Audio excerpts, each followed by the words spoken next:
এই বড় বড় চারতলা পাঁচতলা বিশিষ্ট ফেরিগুলা কি মোটরের দ্বারাই চলে সে সম্পর্কে আজকে আমি আপনাদেরকে বলবো। আপনারা ভিডিওটি না টেনে অবশ্যই সম্পূর্ণ ভিডিওটি দেখার জন্য অনুরোধ রইল।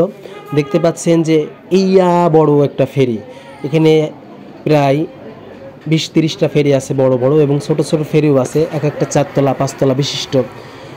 আমি আসলে আওয়াজ একটু কমাই দিয়েছি। আসলে যে মেশিনটি দেখতে পাচ্ছেন এখন আমার সামনে, আমি আপনাদেরকে ভিডিওর মাধ্যমে দেখানোর চেষ্টা করছি। এগুলা ওখানকার যারা স্থানীয় আছে তাদের কাছে জিজ্ঞেস করলাম, তারা বললো যে জাপানি মেশিন। তো এই মেশিনে এত শক্তিশালী যে আপনার চারতলা পাঁচতলা ফেরি তারা নিমিষে এক প্রান্ত থেকে আর এক প্রান্তে নিয়ে যায়। তা আসলে এই যে মোটরটি এখন আপনাদের সামনে আমি উপস্থাপন করেছি, দেখতে পাচ্ছেন এই যে নাম টাম সব দেওয়া আছে।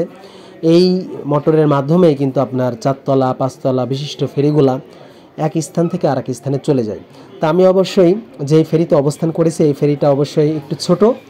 তা আমি এখানে যারা কর্মরত অবস্থায় আছে তাদের সাথে কথা বললাম এবং বললাম যে আমি এই ভিডিওটা শ্যুট করতে চাই। তারা বললো ঠিক আছে করেন, সমস্যা নাই।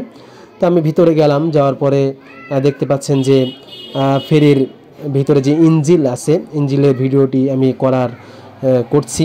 এবং বাইরে যেখানে দেখতে পাচ্ছেন পাইপ আছে, এখানে বিশাল চাপ প্রয়োগ হচ্ছে। আসলে আল্লাহ তাআলা মানুষের মাথায় এত বুদ্ধি দিয়েছে যে এরম চারতলা পাঁচতলা বিশিষ্ট ফেরিগুলা পানির উপরে ভেসে আছে। দেখতে পাচ্ছেন ওই যে সামনে আরেকটা ফেরি। তো এইভাবেই কিন্তু এই ফেরিগুলা এক স্থান থেকে আরেক স্থানে যাওয়া আসা করে।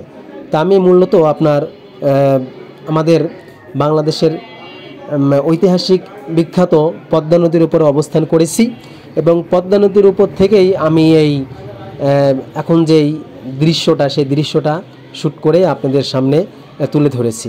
আসলে অনেক দিন এই ফেরিতে যাতায়াত হয় নাই। আসলে যখনই আপনার যমুনা সেতু হয়েছে, যমুনা সেতু হওয়ার পর থেকেই আপনার এই ঘাট হয়ে যাওয়া একটু কম হয়েছে, যার কারণে বর্তমান প্রায় অনেক দিন আমি আসি নাই। তা এখন আমি আসলাম, সেক্ষেত্রে মনে করলাম যে ভিডিওটি একটু করি, এবং এই যে পদ্মা নদীর যে সৌন্দর্য সেই সৌন্দর্যটা আমি নিজেও উপভোগ করছি এবং আপনাদের সামনে আমি তুলে ধরছি। দেখতে পাচ্ছেন অনেক ভাই বোনেরা কিন্তু সবাই দাঁড়িয়ে আছে, তারা কিন্তু এই পদ্মা নদীর যে সৌন্দর্য তারা উপভোগ করছে। এভাবে মনে করেন মাইলকে মাইল এই ফেরিগুলা এক স্থান থেকে আরেক স্থানে খুব সুন্দরভাবে চলে যায়। তা আসলে এইভাবেই আপনার এই যে দেখতে পাচ্ছেন নৌকা আছে, নৌকাটা অবশ্যই স্যালো মেশিন আছে বড় বড়, সেই স্যালো মেশিনের মাধ্যমেই কিন্তু চলাচল করে।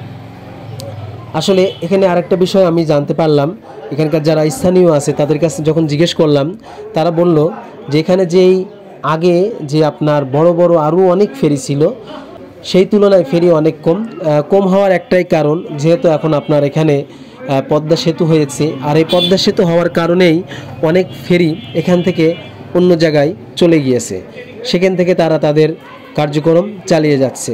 আর এখানেও কিছু সংখ্যক ফেরি রাখা আছে, তবে বড় ফেরি খুবই কম, খুব একটা বেশি নাই, হাতে গুনে কয়েকটি আছে। আর বাকি যেসব ফেরিগুলা সেগুলো এখান থেকে নিয়ে গিয়েছে। এভাবেই দেখতে পাচ্ছেন যে এখানে ফেরি চালনা করে থাকে।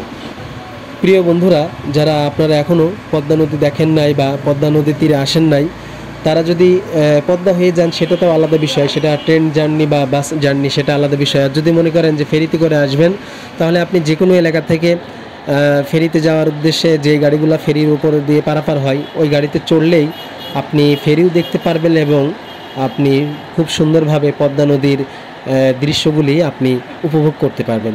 তা প্রিয় বন্ধুরা, তা আমার এই ভিডিওটি কেমন লাগলো অবশ্যই আপনারা জানাবেন, এবং আপনারা যারা এখনও পদ্মা নদী সরাসরি দেখেন নাই তারা অবশ্যই পদ্মা নদী দেখতে আসবেন। এবং পদ্মার ইলিশ পাওয়া যায় এখানে, ফেরিতে অনেকে পদ্মার ইলিশ বিক্রি করে, আমি এর আগের ভিডিওতে দিয়েছিলাম।